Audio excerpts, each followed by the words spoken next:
my name's Liam and welcome to Real English Online. In today's video we are going to be having a look at the Ielts exam, and especially we're going to be concentrating on the types of readings and the activities that you're going to have to do in the reading section of your exam. So let's have a look at the facts, shall we? There are 3 readings that you're going to have to do. 2 of the readings are going to have 13 marks and 1 of them is going to have 14 marks. So that's going to give you a total obviously out of 40. They are based on a wide variety of topics, and I think this is one of the really cool thing about the Ielts readings. They're actually rather interesting. They could be on anything, the history of a clock, to the history of a dog. They could be about something biological, geographical, scientific, you name it. There's so many of them, but always, the topic is fairly interesting. You have 1 hour for this section of the test. So this is very important. Remember, 3 readings, 1 hour. So you only have 20 minutes per reading, really. So if you are sitting your exam, make sure that you can complete all 3 readings within 1 hour. Otherwise, you're not ready and you shouldn't be sitting for your Ielts yet. Every question is worth 1 mark. So no questions are worth more than others. Everything is worth 1. And again, you get a mark out of 40. What kind of exercises will you encounter? And the truth here is, wow, it could be anything or a mixture of the following things.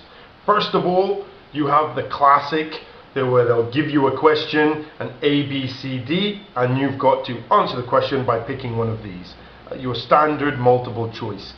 This will definitely rear its head in your exam. They always include this. Missing words or gaps. Again, they might give you a short text with words missing, and it could be 1 word, 2 word, or 3 words, and you've got to put it in the correct form. Labeling a diagram. So this is something new that a lot of you won't be used to doing, and again, people kind of freak out. They're like, oh my god, when they see the diagram, what is this? But usually, as long as you find out, again, underline your keywords and find out what part of the text is describing the diagram, usually you're alright and you don't have anything to particularly worry about. And again, there'll be missing words that you have to write in.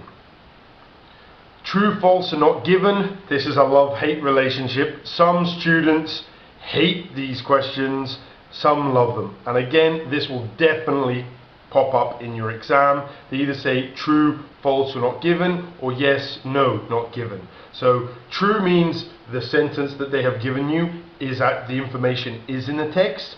False means the information is basically in the text, but maybe they've said the opposite. So in other words, it's not true, it's false. And not given means there's nothing about it in the text whatsoever. And again, this can cause some problems, but you'll get used to it after you do a couple of practice tests. So the true, false, not given, that's always fun, and it's in every Ielts test, I assure you. Titling paragraphs, yay! My favorite exercise in the Ielts. They will give you a reading and you'll see every paragraph is like A, B, C, D, or maybe Roman numerals, and you've got to match them up. And again, you've got to be careful here because sometimes you've got to write the letter, sometimes you've got to write the Roman numeral. You have to read the instructions very, very carefully. But again, you just read the paragraph, understand the general gist of it, and then you've got to pick a title which, summarizes what the paragraph's about. Love this exercise, love it. Finding statements, another classic. So again, for example, if they're talking about the history of a clock, they'll maybe talking about the achievements of the French, of the Germans, of the Italians, of the English, and then they'll give you a little box of statements and you've got to match who did what or said what. Yeah, so if it's a scientific test, you might have 5 names of scientists and you've got to match them to what they say. So this usually involves scanning through the text and finding the names and linking them to what they say. Fair exercise.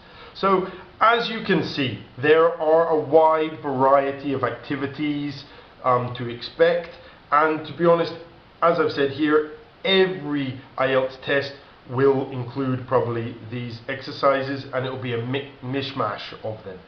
So you need to practice all of these exercises. Once again, the best way to do this is the Cambridge IELTS test books. They are the best way. So I hope this video has been enlightening and you've learned something from it. If you want any more IELTS videos, we've got some do's and don'ts for your speaking, so some things you should keep in mind there. And apart from that, if you have any questions about the reading or anything else about the IELTS exam, feel free to get in touch with us, and thank you very much for watching.